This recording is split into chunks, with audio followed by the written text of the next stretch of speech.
I had been asked a few times by fellow YouTubers about this fan, which used to hang right up here. When I took the ceiling fan, or when I put the ceiling fan up, I no longer needed this to be up there. Not only that, but it wouldn't have fit. So, I took it down. This is actually the second fan I ever bought in my antique fan collection, which is now dwindled down to just a few examples. I bought this right after moving into this condo because I wanted a nice old fan to, put in the living room. And originally it sat right over there in that corner. I haven't really done anything to it. I gave up on it, actually, a long time ago. Because the way the fan is built, it's nearly impossible to rewire without causing, permanent alterations to the motor, and I'll show you why. But secondly, it's missing a few parts. This is a Bakelite cover that covers the oscillator clutch, and there's a plunger that goes inside here. It's all still there, but the knob that attaches to it is missing because the cover has actually cracked. Now, for the wiring issues, the motor is wired like most fans. The head wire goes from in this case, it has a speed coil in the base, which basically is a gigantic resistor. And what it does is it allows it to have 3 speeds versus 1 or 2. The speed coil is used, I believe, on the first and... No, I believe it's only used on the middle speed. And what it does is it provides resistance, but not too much resistance, and it helps control the speed. In high speed, the coil is bypassed. In low speed, I believe it uses one of the... See, the motor has a like a split stator. So it basically, this is a 2-speed motor, and this coil gives it 3 speeds. See what I mean? All right, anyway. So, why I'm giving up on it?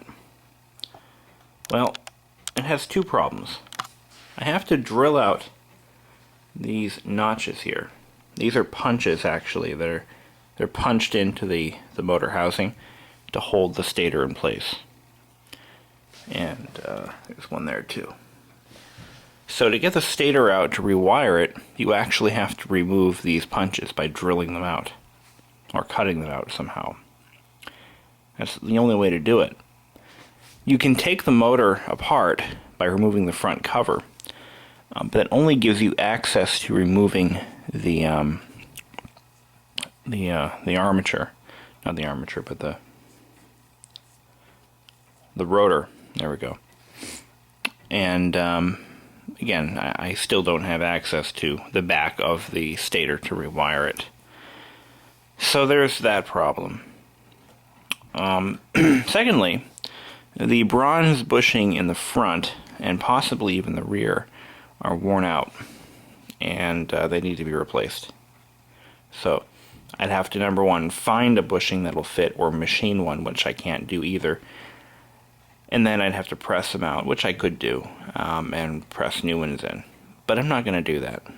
It really, at this point, doesn't matter to me. So the wiring going to the motor is what I have deemed completely unsafe, because the insulation when I got the fan was actually falling off the wire, exposing bare wire. So what I did is I sleeved the entire cable. Each individual wire, there are 3 wires here, I sleeved them with heat shrink tubing, and then I put a much larger piece over the whole thing, and that goes all the way down to the speed coil where they split off and are wired in. So that's pretty much that. So all the wiring in this fan really needs to be replaced before I can consider this to be a safe appliance. I can't do that.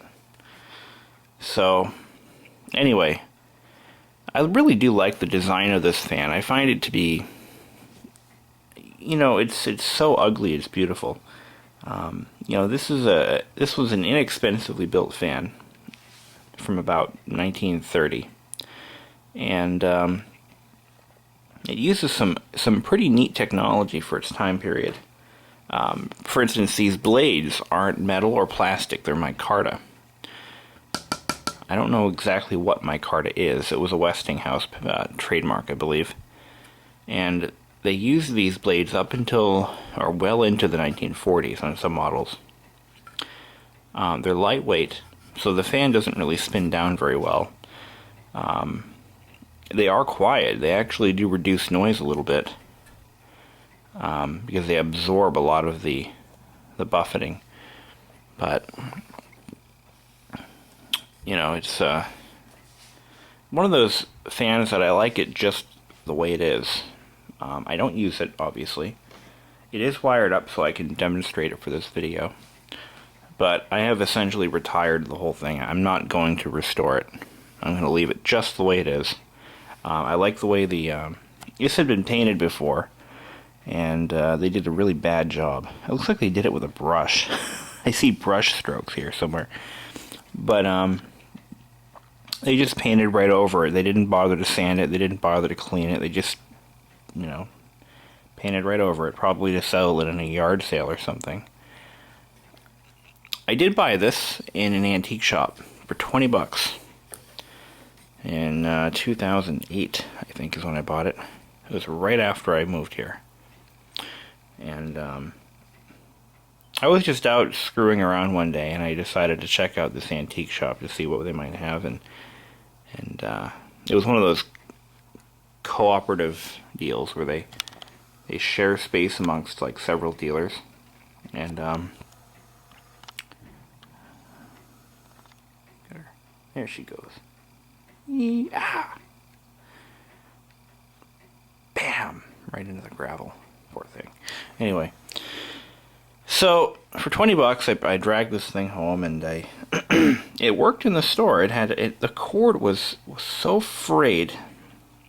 I was like, "Are you sure you want to plug this in?" Anyway, so there we are. Go ahead and turn it on.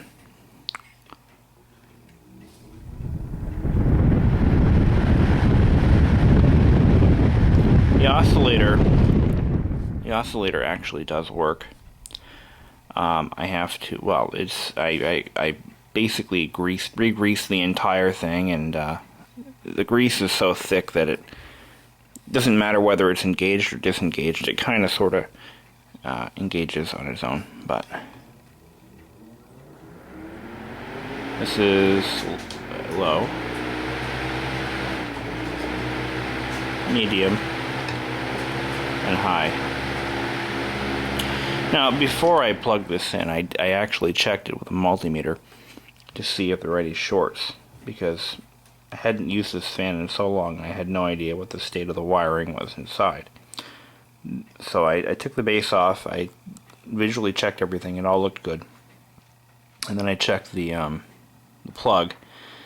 I first did the resistance between all speeds and off, and then I checked it for continuity between the shell or the housing and each prong. Everything checked out fine.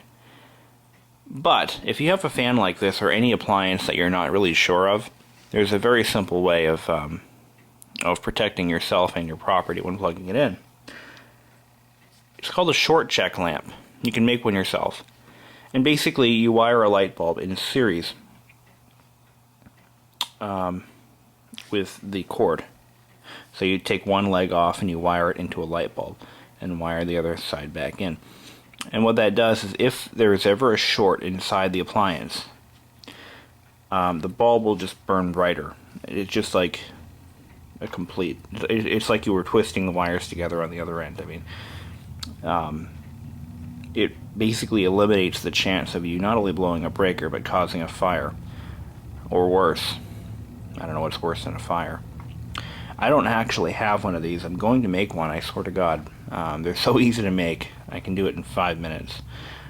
Just use an outlet, like a board to screw it all into and a light bulb socket.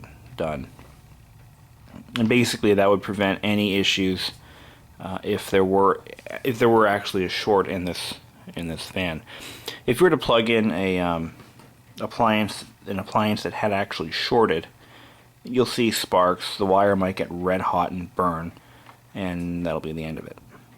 But anyway, here it is. 1930 Westinghouse. I don't know what model it is. I would like to know. If I happen to see another one of these, I'll buy it, because I would like to use this one for parts. If I find another fan like this that needs a few things, like a blade or something, I'll probably scrap it for parts. I did mention that the bushings were worn out, or the bearings. When it warms up, the front bushing makes a horrible rattling noise. It allows the shaft a little bit of up and down movement, which is bad. And that's what I've been hearing with it. So, or it could be the rear. I think it's actually the rear that's doing it. It's not the thrust washers or anything, because it doesn't matter what angle you put it at, it still does it. So, well, that concludes this video, and hope you've enjoyed. It's 11 minutes 37 seconds. Not bad.